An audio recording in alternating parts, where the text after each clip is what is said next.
Preparing to go to YouTube.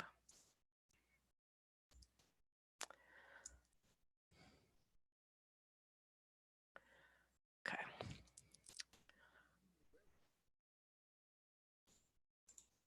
Okay, we are live on YouTube as we are ready to record our next podcast episode. How you doing, baby?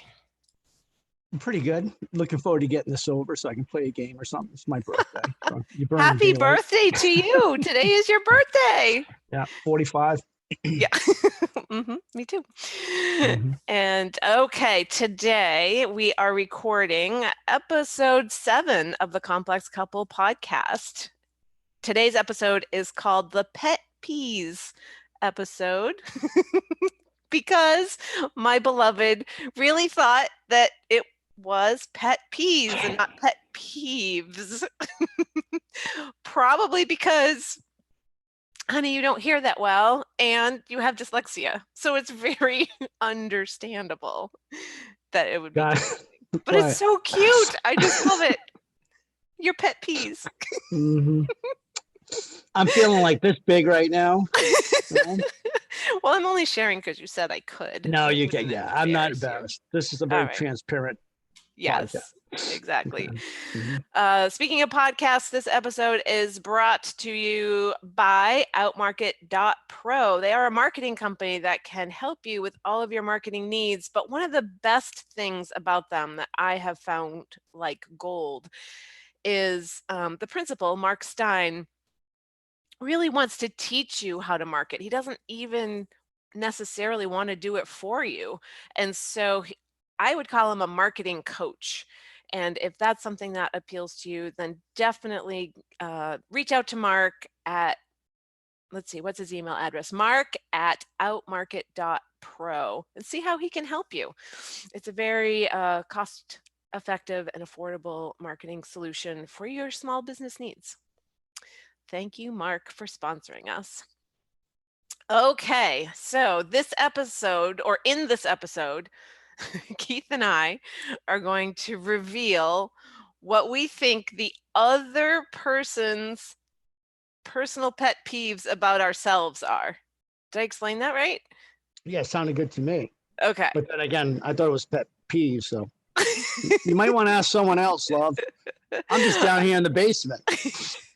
Right. So I'm not going to reveal what drives me crazy about you, and you're not going to reveal what drives you crazy about me. We're going to guess what drives the other person crazy. All right. Would you like to start? No, I would not. What? It's my birthday, so I'm calling you out. All right. Fine. Listen, you can do one, and then I'll do one. Yeah, we need to alternate. I don't want to go through all of them. Yeah, this is totally unrehearsed. We wrote this down. I have no idea ago. What's on his list. Yeah. Oh, wait a second. Where'd you go? I don't know.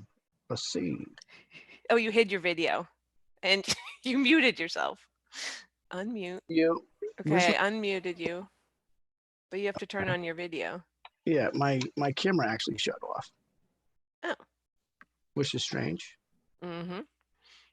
Which is really strange. I'm trying leave meeting. No, I don't want to leave meeting. Hide my video. Okay, stop video. All right, sorry about that technical glitch. So, are you back? I'm back. You are back. Yeah. Okay. Okay. Great. Okay. So I need a little bit. We always need some kind of do-over when we're doing this live. It never goes entirely smoothly. It makes it interesting. And it shows does. Life isn't perfect. Life's not perfect. Okay. Yeah. Okay. So speaking of your birthday, I'm going to say at the top of my, at the top of your pet peeves list about me is that I have not told you anything about your birthday present. And you have been asking and hinting and probing for over a week, I would say, and you can't find anything, and it's driving you crazy. So that's number 1 on my list. That's your number 1. Yeah. That's not bad. I'm doing good. I was expecting something a lot worse, but and I have. That's true. I mean, if that's her number one, I'm happy that's her number one. But I have been asking her what this present is for the last. I still Mm. don't know. It's my birthday. Now I Mm-mm. refuse to open it up. So I don't know why. I get the choice to open it now. Now I'm like sketchy of it. So Yeah, but but that's yeah, been, is that a pet peeve of yours? it, well, yeah, yeah. I guess it. I'm not. It's not being mad, but yeah, I guess it's a pet peeve because I've been Slightly irritated? well, not even irritated. From 1 to 5, and 5 being the most irritated, it would be like a 1, if that. You know what Yeah. I mean? Okay, so it's no Okay. big deal, but I'll go with that. Definitely not number one though. I All mean, I'm right. glad that's like if that's number one, I'm a friggin' angel. Yeah, but I'm not. No, these are my these are the irritants about me that you have, not not what I'm irritated at. Yeah, so that's Oh, okay. yeah. Well, I mean, I'm just saying in the scheme of things, that seems like mundane. So Yeah, it probably okay, is. so Okay. mine are more serious. I put more effort into mine than probably you do. You said you put 5 seconds of That's a effort. lot of effort, man. My brain works a lot faster than yours. All right. So my number one is, I think, and I'm going to be right about this, is asking if you need anything. You ask me many times a day if I need anything. This is true. Or So what can I do for you today? yeah, and I Is it guess a we pet should. peeve? I mean,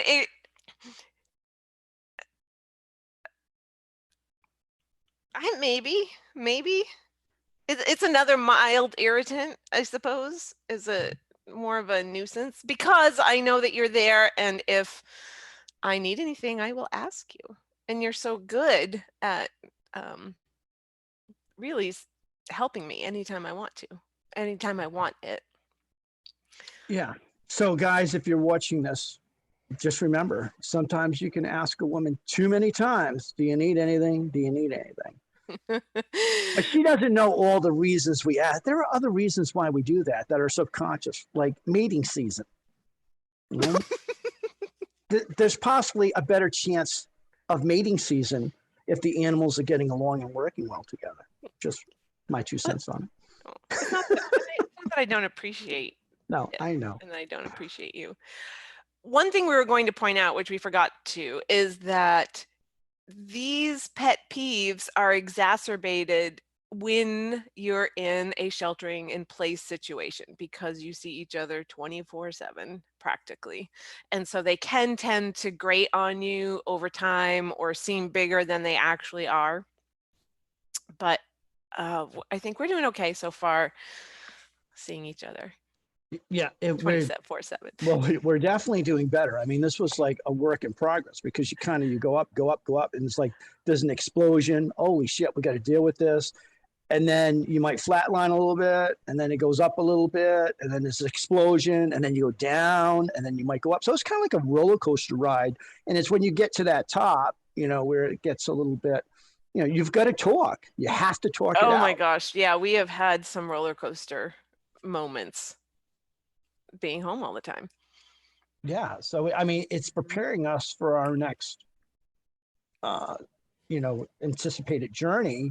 It's Hmm. actually helping us because we're getting used to being together again. Because I've been going in Florida for almost 6 months, Hmm. so we were just kind of going back and forth, seeing each other. So it hasn't been, who has a smooth relationship? Let's be honest. You Yeah. don't, you can't, But Hmm. we're noticing these things, or we think we're noticing these things. So let's go ahead and go to Yeah. number two. Okay. I would say one of your pet peeves is maybe not so much now, but definitely in the beginning is that I need a lot of alone time. I need a lot of time to myself. Oh man. Mm. Um, there is some truth to that, but I think it's just a matter of putting your ego aside, and then looking at the situation from her eyes and her personality, because she definitely needs more alone time than I do. But then again, I'm in a basement. You know what I mean? So I'm like a rat with no pack to run with. Again, by Um, choice. There's a Again, third by choice. floor. Yeah. Yeah.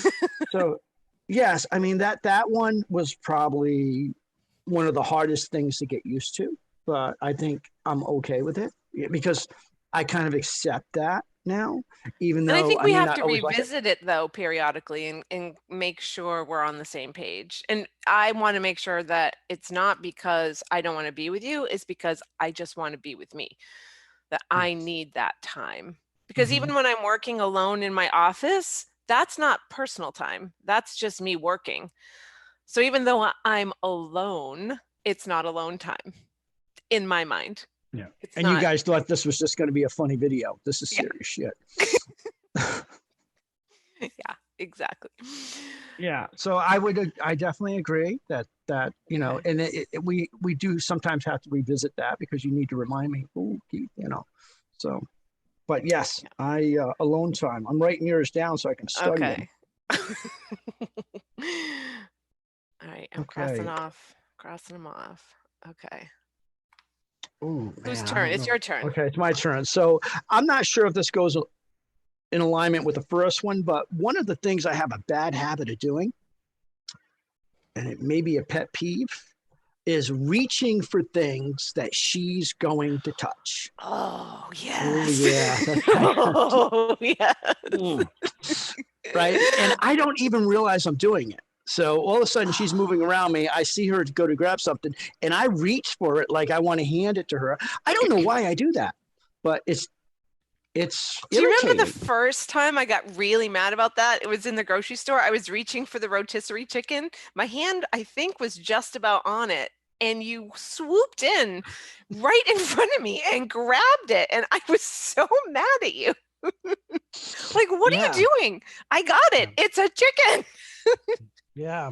I mean, I remember the look, and I was like, oh man, I just Yeah. lost like 1,500 points just by that one move. Yeah. Oh man, it has been a process um learning to receive everything that you are offering because I've developed prior to meeting you so much independence that I'm just used to taking care of stuff by myself, especially making my own coffee, pouring it in the cup, filling my water bottle, getting the vitamins. And now I choose to accept that this is something you want to do and it's not hurting me and it's helping me. And and it's all okay. But there are Yeah. times you catch me off guard still. And I'm like, Mm. Mm. okay, here we are. Yeah, and it's in all honesty, not trying to defend myself. It's almost at a subconscious level. Hmm. I don't even realize I'm doing it. And I think it's part of the way I was raised, and of course the lifestyle that I lived. Uh, it just comes so natural. So it's not like I'm saying, "Oh, this is too heavy for you," or this. It's like opening a car door for my wife. I don't really think about it. It's just something that I do, and And that I'm was not part of trying to your be intrusive. training as a sergeant, right? You had to anticipate people's needs and make sure they had everything. Is that true? Well, well, yeah, it's not just a sergeant. I mean, that's one of the indoctrination type of behaviors they try to get you to assimilate when you join the military, because you're actually trying to take care of each other. If you're going to fight with Hmm. each other under stress, you have to be able to be respectful. It's not a perfect world, but that behavior is part of what I would call the indoctrination of learning to take care of others before yourself, going to the term of I'm willing to die for you. Hmm. So Yeah. Yeah. So that's ingrained pretty deeply and totally new to me. Totally new to mhm. me. Okay. That was a good one. Yeah, and the other thing I want to say, it's not tit for tat. I don't do that with the idea that she needs to repay me back for being nice to her, Hmm. because I know at some point I'm probably not going to be nice to her all the time. It's in the back of your mind. You're going to make mistakes, but you should always strive to be as good as you can to your partner and to people you don't know. So Hmm. Yeah, you're good at that. All right, is it my turn? it's your turn. Number three. Okay. I think it irritates you when I get concerned about my body weight. Ooh. Well, okay. So irritation is not the word that I'm going to use. It's more concerned because, Okay. I know that some people, because of the way they look, tends to create how the way they feel. And I guess there's some truth to that back and forth. But in my eyes, and I'm not saying this because, I'm trying to, Get a say birthday so. poke. I thought about saying that. I did, but I said, I'm not going there. But she did. I could read your mind. Yeah. I was trying to keep this PG rated, but I guess we're going R. No, it doesn't. I mean, it's not a pet peeve. It's just, I guess it's just a concern. You don't have to worry about that with me. I mean, Yeah. unless you were 300 pounds, and that would be for a lot of different reasons, but you're always beautiful to me. So when I notice that maybe you're a little bit off because you haven't worked out, you haven't got to the gym, or you haven't eaten as good as you want, or meditating, I it's more of a concern, not a pet peeve, Yeah. but I guess it could fall into a subcategory of pet peeve. Yeah. I mean, I know it's my own stuff. It's a lifelong pattern, that goes way back to my childhood. And as a 52-year-old woman, I like to think it's resolved most of the time, but it's not always resolved. And I definitely have my days and I definitely have my moments where I look in the mirror and I'm like, oh, especially now, sheltering in place, cooking a lot and not going to the gym. But I also know that you love me and you're so good at telling me that you love my body no matter what. Yeah. And I So, I appreciate mean, that in you. thank you.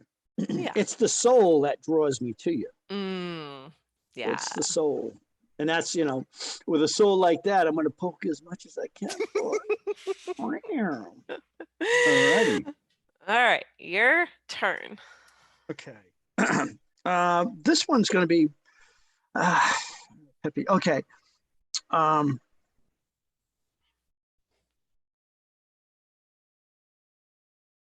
Ooh. returning to bed. Oh, that you don't do it or that you do it? No, that I don't do it sometimes. Mm, And is I that a think pet that goes. peeve?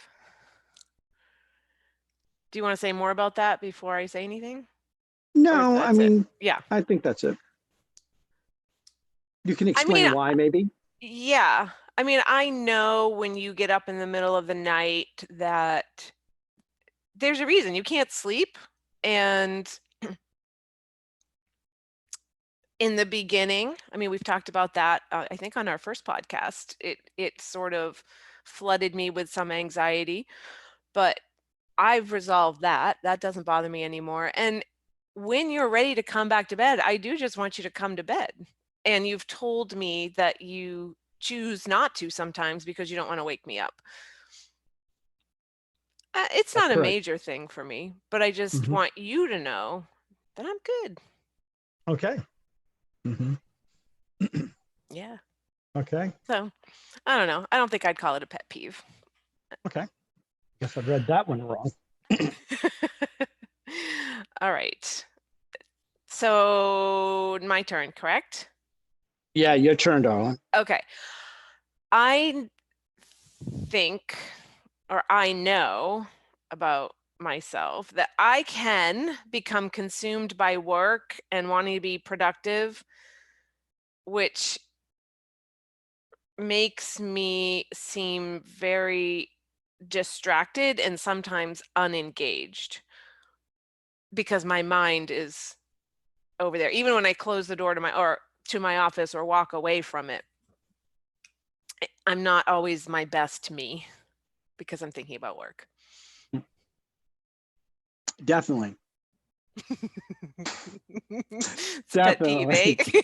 It is. I mean, I didn't really think of that because I was actually, well, writing mine down. I was trying to think what you might come up with, but yeah, I mean, and it's not because I feel neglected. It's just, I think my reasoning to it is, honey, don't work so friggin' hard. Yeah. Don't worry. We'll figure it out. Don't stress. Mhm. It's more about you being overly concerned or stressful because I'm like, fuck it, whatever money we have, we'll make do with what we got, and we'll figure out a way to get more if we have to. But yeah, Yeah. so yeah, I guess that's a pet peeve. It's an irritation, I guess. Mm-hmm. And I noticed yesterday you said, or this morning, you said that I've been really nice to you in the last couple of days, which made me feel like shit. Well, But I also realized it's because I haven't been working. And I was like, oh, that's interesting.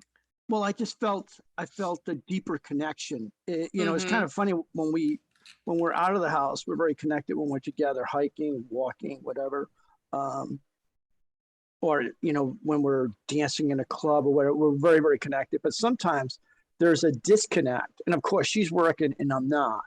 So I might be going through the house, moving around, expecting that connection to have the intensity that it does in other areas, but her mind is preoccupied with clients or doing whatever she has to do, and her schedule's busy. And sometimes I forget that. And then I feel a little irritated as we blow by each other and you say something like, I'll see you later. I'm like, no, you won't, because I'm going to stay in the cellar all day. Go ahead. You come looking for me next time.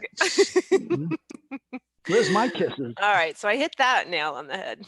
Oh yeah, that's probably a good one. Okay. Yeah. Work too much. Okay, I guess I'm next, right? Mm-hmm. And we're on number 4. So I've had a few of them, but I'm going to go with this one. Talking in my sleep at night. You talk in your sleep every night, and sometimes it's to me, sometimes it's not to me. And is it a pet peeve? No, it's more of I just accept it because I know you can't change it. So no, when I think of a pet peeve, I think of something that is just really irritating. And I just think of that as it's just the way it is. So maybe I just don't let myself get irritated by it. Okay. But I do acknowledge that you talk in your sleep every day. I've been kind of like wondering when the time's going to come where Jennifer might say, oh my God, Keith, sleep on a couch. I'm just not getting enough sleep between your dumb dog dreaming, you dreaming and talking out loud. Because my dog and I are almost like the same, except we're different species. My dog will be sleeping and jump up and just run through the house at 100 miles an hour. It's kind of strange to see. And I have, most nights of unrestful sleep with intense dreams. So, yeah. But I'm actually glad that's one that we're not overly concerned about. So, because it has been on the back burner of my mind for a while. Well, we can cross that one off. Okay. All right. So my last one is, I think, again, something that has taken some time for you to understand about me and still might be irritating, which is I tend to undershare how I'm feeling or things in my life until I'm ready to share. And when you have questions sometimes and you're just inquisitive and you want some answers sometimes about how I feel or about what I'm doing or what I'm writing, and I don't want to share it until I'm ready to share it. That's true. And I think that's irritating for you. I won't say it's irritating. It's unfamiliar to a certain degree. So it's new. Maybe in the very beginning it might have been irritating, but I had to think about it to put it in a different perspective. So Jennifer and I, we don't call this channel the complex couple for nothing, because we're both very different. She's internal, I'm internal and external, but I tend to go external pretty fast for different reasons. But yeah, I think you process by talking out loud. You want to have the conversation. You want to get things out in the open. That is very difficult for me. I just want to figure things out and then say, I figured it out. Here's what I think. Here's what I believe. Here's what I've done. Yeah. Yeah. And I, part of that is also the male trying to fix things or attempting in his mind to fix things to eliminate something that he thinks can be fixed right away. And it's something that men have to process, because it's not just a Keith thing. This is really guys who know we want to fix shit, right? It's like, oh, what's wrong? Why are you down? Why aren't you talking? What's going on? Yeah, come on, tell me, tell Yeah. me. And women, they process differently by nature, but Jennifer is big time internal. And the more you push, the more she's going to clam up. I'm trying. I do try. You're doing good, honey. Believe me, there's a huge change from From say a year ago. oh yeah. I mean, I was actually, we got married in January and we were apart for a couple of months. And I'm like, holy shit, I just married this person. And I mean, there's things that we still got to figure out. It's not like we dated for 4 years and, we've got it all figured out. I mean, we didn't have Oh, we're shit still figured out. figuring it out. But I think Yeah. relationships should always be figuring things out, right? No, I definitely agree. But I mean, it's Just one adding thing. on to that. I'm not, disagreeing with you in any way. No. See Yeah. that we could have went south right then and there. No, but in that sense, you notice different things, and then sometimes you want to keep the relationship really fun, and deal with them. You take that and you say, oh, that irritation or that I don't know what that is. I'm going to put it in this box. I don't need that. There's I want pokey time. I'm focused about pokey time. And then at some point, you've got to open that box of shit up and start going through it. And you have to do that all the time, because that box will start to get crowded and you can't close the lid. Mm-hmm. And then it becomes explosive. Oh, that's so true. Mm-hmm. All right. What's your last one, baby? Oh, man. Oh, I've got 2 of them here.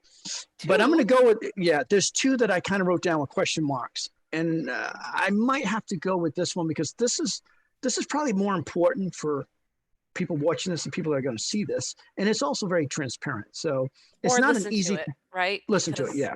It's going to be a podcast. Yeah. Sorry, folks, man. I'm so behind the power curve. I'm still downloading clown porn. You think I'd ever grow up? But I want to go here because it is something that catches me off guard sometimes. Jennifer and I, and I'm not going to get too much in the intimacy department, but we love our intimacy. But we express it sometimes in different ways. We come from different angles. We eventually end up in the middle. But this is one of the things. I don't know where this is going. Yeah, okay. You don't. Oh, you don't, shit. baby. But this is honest and raw, transparent. And I know a lot of dudes probably think the same thing. But trying to set up, instead of just letting pokey night happen, oh no. 9:20 in the morning with our coffee. I'm trying to make plans for sex. It's so true. Right? Like, what do you think about tonight? About some dance and some thing, And that, for Jennifer, that's not the most. I have my coffee right now. I'm not thinking about that. Well, and I mean, that's not just in the morning, but it's like, hey, Keith, why don't we figure this out when we go to bed? And in my mind, I'm like, how about throwing a dog a bone once in a while? Like a reservation at 9:00 for Pokeville, please. Mm-hmm. Yeah, don't make any plans tonight. 12 hours from here, I'm poking you. But I do that, and then her reaction is like, oh, and then I say to myself, damn, I couldn't just wait. I couldn't wait 12 friggin' hours and maybe talk to her after the 3rd glass of wine. I gotta have it with my coffee in the morning. Hey, you busy tonight? Yeah. How about if I come to bed at 9? We'll have a poke tonight. 13 hours from now. I wonder if people will be offended by poke. Well, we're using that, the term would be make love, but I used the word poke, baby, because there was, for you make older, me laugh still. Well, there's a reason I use that word poke. For any of you old timers that love Westerns the way I do, there was a series that ran 20 years ago called Lonesome Dove. And it was like over 70 days. And it was a Western. Robert Duvall was in it, and another great actor. And they were both very, very respectful men. And they were Texas Rangers. And I loved the character of both of them. But Robert Duvall's character just caught me in a way. And I said, that's the way I want to treat women. And there was a prostitute that he fell in love with named Laura. And he was always willing to give her extra money and said, oh, here's some extra money for a poke. And that term stuck into my mind because he loved her. He gave her extra money. Can you give us more about how he treated women? He treated women great. Okay. But that was the one woman. I mean, the point of what I'm saying is that he used that, but it wasn't derogatory. It was basically because he loved this prostitute and, hey, I'd like to pay you for a poke. And I just thought it was so cool. So that's what I use on my missus. How about a poke to that, baby? Just makes me laugh. Is it going to be a lot of edits in this podcast? There might be a few. I don't know. Anyways, if you want to see a great series, check out Lonesome Dove. All right. That's it. We've run out of things. Run out. Yeah. How much time is? I don't know. I always forget to set the timer. Okay.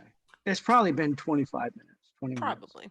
Minutes. So anything you want to say to anybody live right now is watching us? We have one person watching us live, and I don't know. But I would encourage anybody who watches this to give us a thumbs up. Please drop a comment. We'd love to hear from you. We are still working on finding our voice. This channel we have created a foundation for this channel for traveling on the road whenever we can do that. And we hope to be interviewing a lot more people, going on adventures, seeing more things. But for now, we're talking to each other and bringing guests on from time to time. Yeah, so we're going to have a friend of mine on hopefully next week. I've got a couple of people I'm trying to line up that should be a lot of fun to talk to. But I do want to tell you a funny story today. Today is my birthday. And typically on Christmas or Thanksgiving and my birthday, I actually go out and try to find someone to give some money to. It's just, I don't know why I do it, but I do it. So today, being that it's my birthday, my dog and I jumped in the truck, drove down the street. And I was planning on going to buy my wife and my mother-in-law some flowers, which I did, and some other things. And I started scouting for someone that I thought I could help. There's a lot of homeless here or whatever.